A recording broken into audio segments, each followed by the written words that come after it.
말씀에도 우리가 보면은 오순절날 제자들과 그 또 여러 무리들이 또 한 군데 모여서 또 주의 성령을 경험하는 역사들을 바라보게 됩니다. 우리가 오늘 사도행전 강의 5번째인데 오순절 성령 강림에 대해서 오늘은 보게 되겠습니다. 오순절은 이스라엘 사람들에게서 가장 중요한 절기 가운데 하나입니다. 특별히 하나님은 이스라엘 남자 중에서 이 백성들 중에서 남자들은 1년에 3번 주님 앞에 나올 것을 명령하셨습니다. 신명기 16장 16절에서 17절을 보게 되면 너희 가운데 모든 남자는 1년에 3번 곧 무교절과 칠칠절과 초막절에 내 하나님 여호와께서 택하신 곳에서 여호와를 배웁되 빈손으로 여호와를 배웁지 말고 각 사람이 내 하나님 여호와께서 주신 복을 따라 그 힘대로 드릴지니라고 말하고 있습니다. 1년에 3번씩 모여야 되는 절기 중에 하나가 바로 이 칠칠절 혹은 오순절이라고 하는 그 날이죠. 특별히 하나님은 자신이 택하신 그 장소에서 예물을 드리고 예배를 드리도록 명령하셨습니다. 왜냐하면 하나님이 택하신 그곳은 하나님의 영광이 임재한 곳이기 때문이죠. 광야에서는 움직이는 회막이었지만 가나안 정착 이후에는 광야 생활과는 다르게 이제 한 군데서 예배를 드리게 됩니다. 회막이 아니라 지정된 한 곳에서 예배를 드려야 하는 곳이죠. 여호와께서 자기 이름을 두시려고 하신 그 택하신 그곳에서 예배를 드리도록 한 것입니다. 그곳이 성전과 예루살렘이 되겠습니다. 이 성전과 예루살렘에 하나님을 배우기 위해서 오순절날 세계에서 각지에서 남자들이 모여온 거예요. 예루살렘으로. 이렇게 수밖에 없었던 이유가 있어요. 왜냐하면 이스라엘 민족들이 세계 각지로 좀 흩어져 있기 때문이죠. 이것을 디아스포라라고 합니다. 디아스포라가 생겼던 이유는 첫째로는 북이스라엘이 멸망했기 때문이에요. 북이스라엘이 아수르한테 멸망을 당하죠. 기원전 그러니까 BC 722년에 멸망을 합니다. 아수르의 침공을 통해서 멸망합니다. 그때 포로로 끌려가고 북이스라엘 많은 백성들이 포로로 끌려가게 되죠. 또 두 번째로 남유다가 BC 586년에 멸망하게 됩니다. 이건 다 외우셔야 돼요. 기본적으로. 북이스라엘 722년, 남유다 586년 다 외우셔야 됩니다. 우리나라보다 그 바벨론 느부갓네살 왕이죠. 바벨론의 느부갓네살 왕에 의해서 멸망을 당하게 됩니다. 이것을 이제 우리가 보통 바벨론 유수 사건이라고 하는데 이 유수 사건을 통해서 바벨론의 포로로 끌려가게 되죠. 이때 끌려갔던 사람들이 그곳에서 공동체를 형성하게 됩니다. 그때 한 7,400명 정도가 이 당시에 바벨론 유수 때 끌려갔던 걸로 기록이 되어 있는데 그 사람들이 이제 자신의 공동체를 만들죠. 옛날에 우리나라 역사에 보면 신라방이라는 곳이 있어요. 역사 공부 잘 하시는 분들 알겠지만 신라가 중국이라든지 중국의 요동반도, 산동반도 이런 데다가 신라방이라고 해서 신라 사람들이 모여 사는 거주지. 요즘으로 하면은 우리나라에 뭐가 있어요? 중국 사람들이 와서 사는 곳이 뭐가 있어요? 차이나타운에 있죠. 미국에 가면 LA에 코리아타운도 있고 차이나타운이 있듯이 자기네들 공동체를 만드는 거예요. 다른 나라에서. 그렇게 디아스포라를 형성하게 되는데 이후에 이제 스룹바벨 때 1차 귀환이 이루어집니다. 스룹바벨 때 1차 귀환이 이루어지고 그 다음에 에스라가 또 내려오면서 2차 귀환이 이루어지고 마지막으로 느헤미야가 3차 귀환 때 백성들을 이끌고 오는데 이때 다 온 게 아니에요. 오는데 문제는 이제 그곳에서 이미 가정을 꾸리고 안정된 삶을 살고 있는 사람들은 이미 예루살렘이 다 무너졌고 성벽도 무너지고 정말 볼품없는 곳이고 물론 과거에는 하나님의 영광이 있었던 곳이지만 지금 그 도시는 완전히 폐허가 된 도시인데 가기 싫은 거죠. 내가 여기서 정착해 있는 것이 너무나도 좋은 것이죠. 그래서 그때 남아있던 사람들이 생긴 겁니다. 그래서 다 돌아오지 아니하고 그때 그쪽 바벨론 지역과 그 유수 지역에 이제 사람들이 남아있게 됩니다. 주변 국가에 남아서 이게 디아스포라를 형성하게 되는데 뿐만 아니라 성경에 나오지 않지만 마게도냐의 그 알렉산더 대제 알죠? 알렉산더 대왕이 어떤 정책을 펴냐면 BC 319년에서 283년 사이에 유대인들을 애국 분산 정책을 해요. 이거는 이제 성경에 나오지 않는 역사책에만 나오는 건데 유대인들을 그 대제국이잖아요. 알렉산더 대왕의 그 대제국에서 유대인들을 좀 분산시키는 거예요. 애굽에다가 좀 분산해서 좀 그들을 좀 살게 하자 해서 애굽에다가 분산시키고, 그 다음에 BC 175년경에 시리아의 안티쿠스 4세가 유대인들 2000세대를 소아시아 지방으로 추방을 합니다. 그쪽에서 살게 합니다. 그리고 나중에 이제 우리가 읽은 본문 후에 이제 AD 70년경에는 로마와 그 전쟁에서 로마가 승리하면서 유대인들이 예루살렘에 살지 못하게 다 흩어져 버리게 만들죠. 막 그러면서 이제 세계 각지로 흩어지는 거예요, 유대인들이. 오늘 본문에 보니까 뭐라고 나오냐면은 어디서 왔다고 해요? 여러 곳에서 왔죠. 9절에서 보면은 우리는 바데인과 메데인과 엘람인과 또 메소포타미아, 유대와 갑바도기아, 본도와 아시아, 불루기아, 밤빌리아, 애국과 및 구레네에 가까운 리비아 여러 지방에 사는 사람들과 로마로부터 온 나그네 곧 유대인과 유대인에 들어온 사람들과 그레데인과 아라비아인들이라. 엄청 많죠. 이거 화이트보드나 아니면 뭐 좀 쏴주는 게서 그 지도를 보여주면 이해하기 참 쉬울 텐데, 어디죠 이거? 바데인, 바데, 메데 이렇게 하면 여기가 어디냐면 이라크 지역이에요. 이라크 북부 지역, 티그리스 주변 이쪽을 이야기합니다. 메소포타미아 이쪽은 이제 이라크를 중심으로 해서 시리아 동북쪽 및 이란의 남서부 지역을 이야기하고요. 유대는 어딘지 아시죠? 갑바도기아는 터키의 동부 지역이에요. 동부 지역이고, 본도, 아시아, 안디옥 이게 전부 다 터키 지역 이름이에요. 우리가 사도행전 그때 제가 설교할 때에 뭐 아시아로 가거나 본도로 가거나 그 바울이 선교 여행지 갈 때 얘기하잖아요. 다 그것이 터키 한 지역, 북부 지역, 동부 지역 이런 것들을 아시아, 본도, 갑바도기아 뭐 이런 식으로 다 나눴어요. 우리나라의 도와 비슷한 거죠. 강원도, 경기도처럼. 본도 아시아 마찬가지고, 안디옥도 마찬가지고, 터키의 남동부 지역을 안디옥이라고 하고요. 블루기아는 터키의 서부 지역이고, 밤빌리아, 애굽은 어디일까요? 애굽은 지금의 이집트 지역입니다.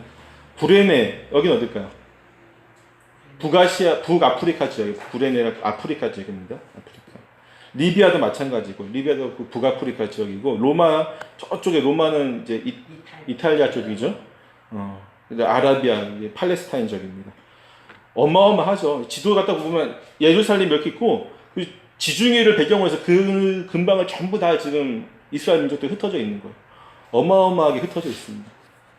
때문에 그 먼 곳에서, 특히나 저기 북아프리카라든지 로마라든지 이런 아주 먼 데 떨어져 있는 곳에서 예루살렘을 방문하려면요, 가까운 지역도 한 달 이상 걸려요. 먼 지역은 3개월 이상은 걸리는 거죠.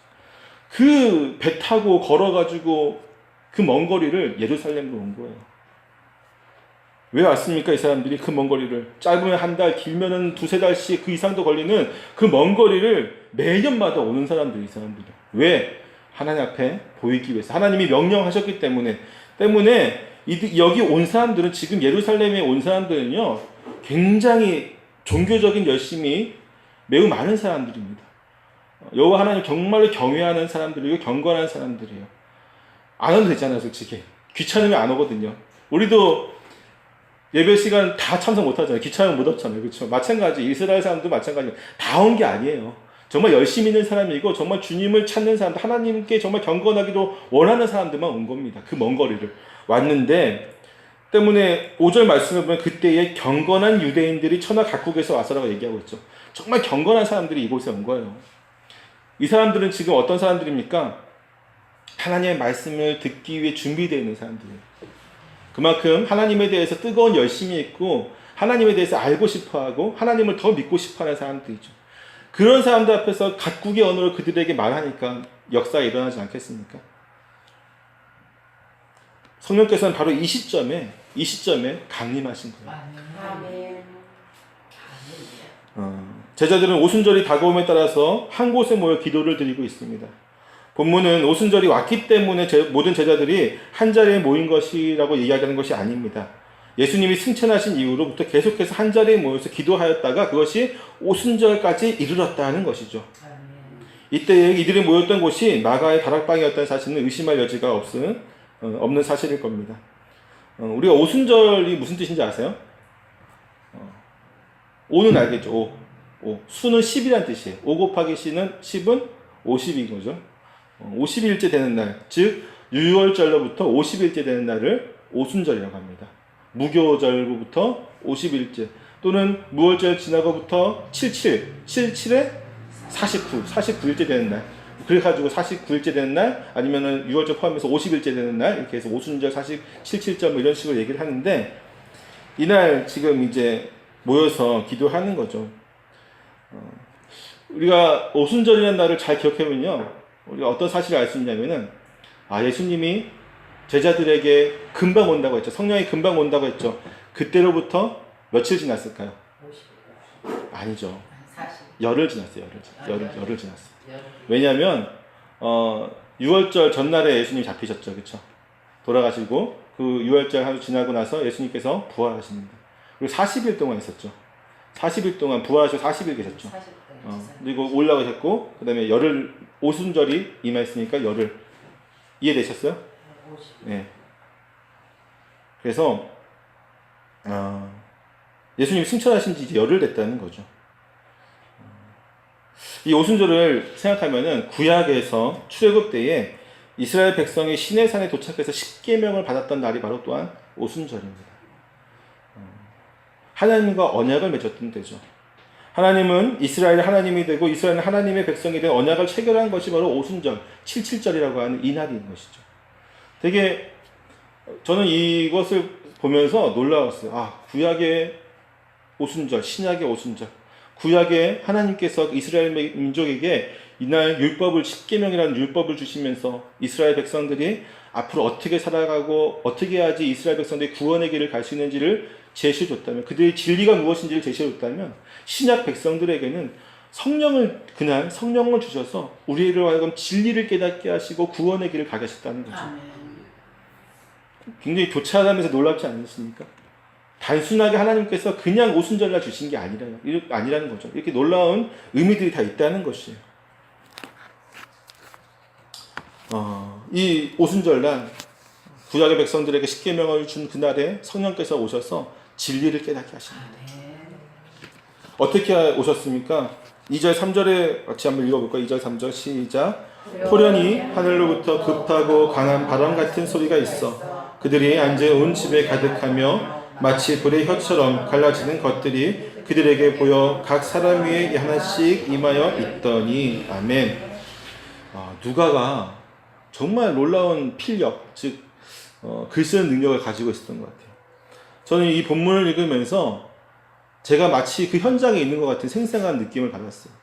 누가는 지금 성령이 강림하는 그 현장을 정말 마치 그림을 그리듯이 누가 상상을 할 수 있듯이 정말 생생하게 묘사를 하고 있습니다. 독자로 하여금, 이것을 읽고 있는 독자로 하여금 내가 그 현장에 있도록 하는 그런 놀라운 그런 표현들을 하고 있는 것이죠.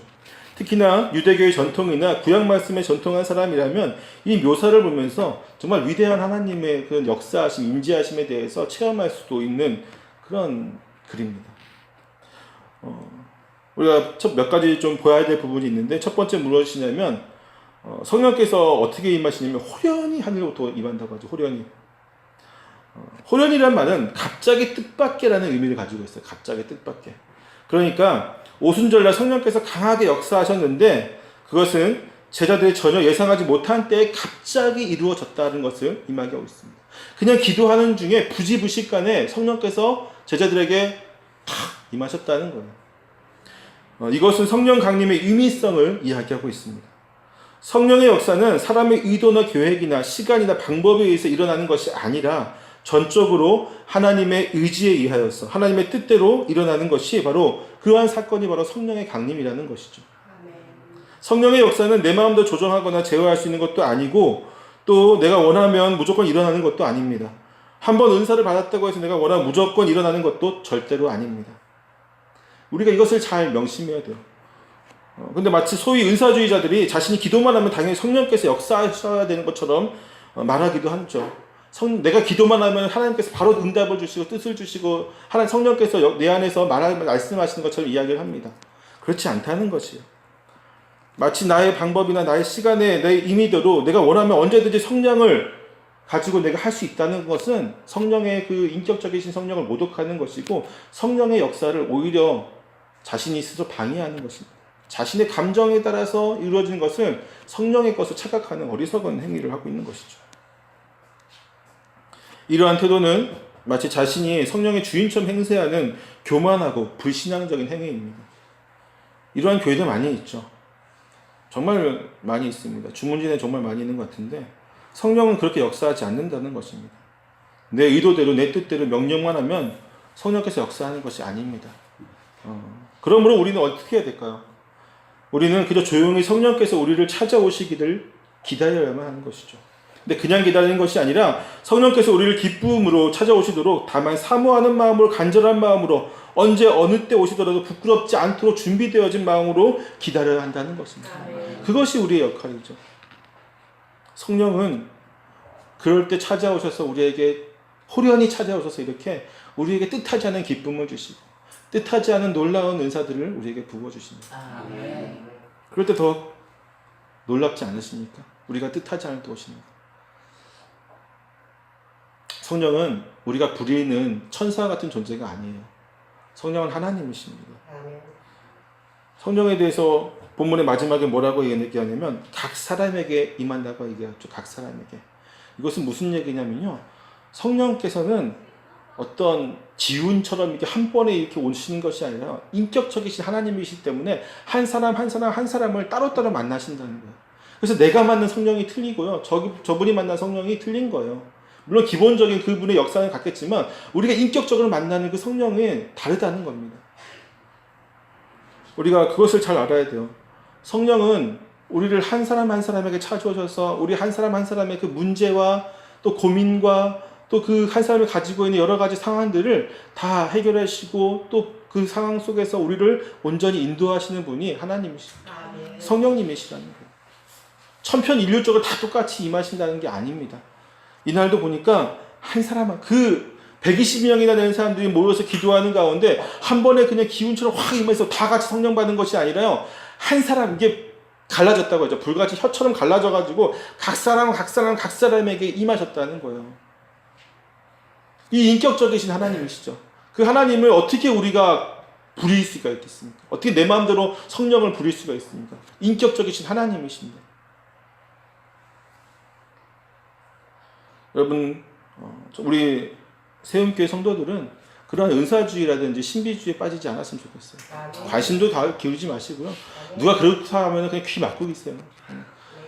덕이 되지도 않고 좋지도 않습니다. 굉장히 성령을 모독하는 그런 일에 동참하지 않았으면 좋겠습니다. 또한 두 번째로 어떻게 성령께서 임하시냐면 바람처럼, 급하고 강한 바람처럼 임하신다고 하죠. 성경에서 바람은 영적인 사건이 의미합니다. 바람이라는 말 자체가 영적이라는 말인데 원래 히브리어는 바람, 호흡, 영, 생기 등을 다 같은 말로 같은 뜻으로 사용을 하고 있습니다. 창세기에서 하나님은 인간을 지으시고 그 코에 어떻게 하시죠? 생기를 불어넣으십니다. 하나님께서 흙으로 지으신 인간의 코에 생기를 불어넣으심을 통해서 인간은 생명이 되었어요. 살아있는 영적인 존재가 되었다는 것입니다. 급하고 바람 같은 소리는 마치 우리가 최초의 인간인 아담이 생기를 통해서 영적인 존재가 된 것처럼 죄 가운데 죽어있는 우리에게 성령을 통하여서 하나님께서 다시금 생명이 되도록, 영적인 사람이 되도록 우리를 회복시키시고 우리를 다시금 태어나게 하셨다는 것을 의미합니다. 강하고 급한 그 바람이, 급하고 강한 바람이 우리에게 임하신 것은 그 바람을 통해서 죽어있던 우리의 영혼이 다시금 살아나는 것을 의미하는 거죠. 또한 불의 혀같이 임하시는 성령님을 볼 수 있습니다. 불은요, 우리가 구약 성경에 보면 불은 여러 가지 의미로 사용되어 있지만 대부분 긍정적인 의미로 사용될 때는 언제였냐면 하나님이 임재할 때 불로 임재하신 경우가 많이 있어요. 모세를 만나실 때 가시떨기 나무에 불이 타죠. 가시떨기 나무가 불타오르지 않고 불만 있는 그 놀라운 장면에서도 하나님이 임재하셨습니다. 또한 이스라엘 민족들이 광야를 갈 때에 불기둥으로 그들을 인도하신 것도 하나님의 임재였습니다. 이렇게 하나님의 임재는 불로 역사할 때가 많이 있어요. 성령은 하나님의 임재이고 하나님의 권능입니다. 성령이 임하시는 것은 우리를 새롭게 하시면서 하나님이 임재하시는 것이고 하나님의 권능인 것을 분명히 나타내는 것이 바로 본문의 표현들이에요. 이것을 읽으면서 어떻게 놀랍지가 않습니까? 저 하늘에 계신 그 하나님께서 갑자기 우리가 원하지 않는, 우리가 생각하지 못했던 그 시대에, 그 시간에 임하셔서 우리를 새롭게 하시고 우리를 영적인 존재로 만드시면서 그 하나님의 권능을 나타내신다는 거예요. 그것을 감히 상상할 수 있게 너무나도 우리 생생하게 표현되어진 것이 바로 본문의 2절 3절 말씀인 겁니다. 하나님은 이렇게 우리에게 성령께서 임하셨을 때 어떻게 됩니까? 4절 말씀에 보니까 다른 말로, 즉 방언으로 말하게 됩니다. 나중에 또 이제 방언에 대해서 설교할 때 더 자세하게 얘기하겠지만, 지금 있는 방언과 이 방언은 분명히 틀린 방언이에요. 지금 뭐 사람들이 하는 그 방언은 다른 방언이죠. 이 당시 방언은 무슨 방언입니까? 소통하는 방언이에요. 맞아요. 소통의 방언이에요. 그 세계 각지에서, 아까 얘기했듯이 그 쥐중이를 주변으로 해서 그 주변의 모든 나라에서 온 이 사람들, 물론 그들은 유대인이고 또는 유대인에 귀한 외국인들이긴 하지만, 유대어를 할 수 있겠지만 더 자연스러운 언어는 자신이 살고 있는 그 지방의 언어겠죠. 근데 지금 제자들이 성령의 강림하고 그 역사를 하면서 무슨 말을 하냐면 그 당시 그 각각의 그 나라의 언어로 얘기를 하고 있는 거예요. 지금 120명의 사람들이 성령을 받았는데 120개의 언어로 똑같은 말들을 하고 있어요. 무슨 말을 하고 있을까요? 이게 보면은 하나님의 기이한 일이라고 지금 표현되어 있죠. 하나님의 일에 대해서 얘기하고 있다는 거죠. 하나님은 정말로 그 섭리와 하나님의 그 계획하심은 정말 놀라우신 것 같아요. 6월절 이 시간을 통해서 세계 각국에서 모여든 그들에게 그들의 언어로 말씀하십니다. 이들이 어떻게 반응을 합니까? 왜 그래야만 했을까요? 첫 번째는 사람들이 그 말에 집중하게 하기 위해서입니다. 7절 말씀을 보면 그들이 신기해하면서 놀라워하죠. 그래서 이게 무슨 일이지 하고 그들이 집중하게 돼요. 집중하고 들었더니 뭐였습니까? 11절 말씀에 보니까 하나님의 기이한 일들이었더라. 저들이 갑자기 자기네 말하는 소리가 들리니까 뭔 소리인지 무슨 소리인지 모르겠지만 자기 고향 말이 들려요. 큰 소리로. 그래서 쳐다보죠. 집중하게 되죠. 들었더니 그것이 복음이라는 거예요. 그것이 복음이었다는 거죠. 사람들이 집중해서 들었던 그 복음을 통해서 어떻게 되냐면요, 하나님의 나라가 굉장히 확장되어집니다. 대표적인 예가 로마 교회라고 들 수 있는데요.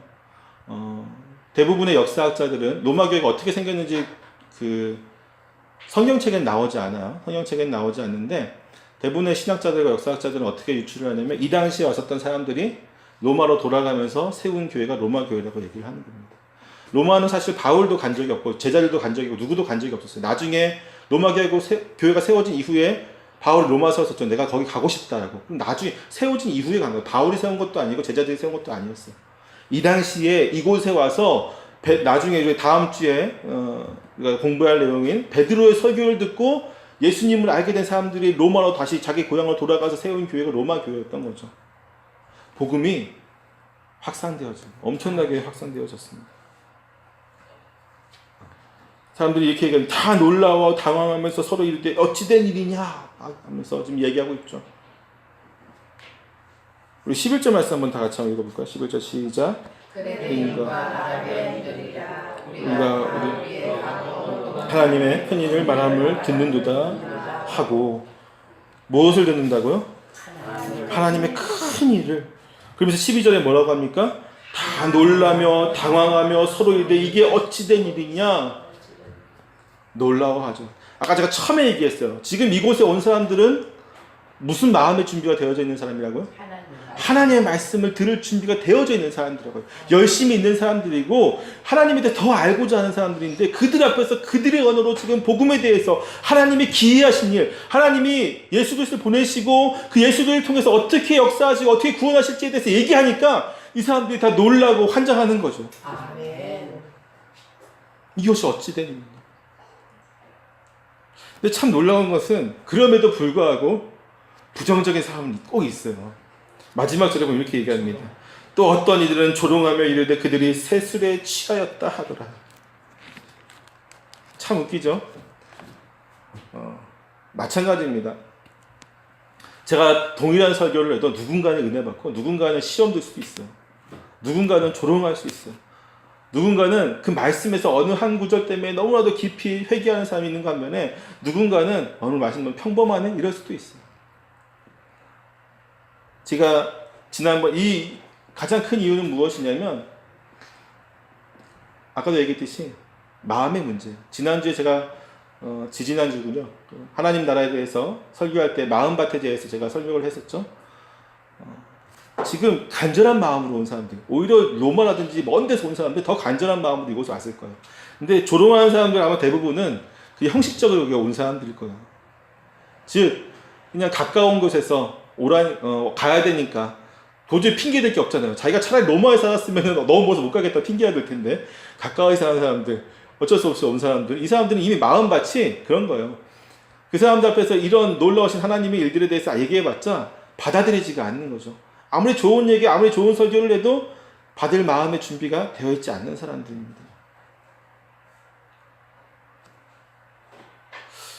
우리는 하나님의 마음을 헤아리는 것도 중요하지만 우리가 어떤 마음으로 이 자리에 나오는지도 참 중요한 것 같아요. 간절한 마음으로 나오시기를 축원합니다. 하나님의 말씀은 간절한 자들에게 더 역사하는 줄 믿습니다.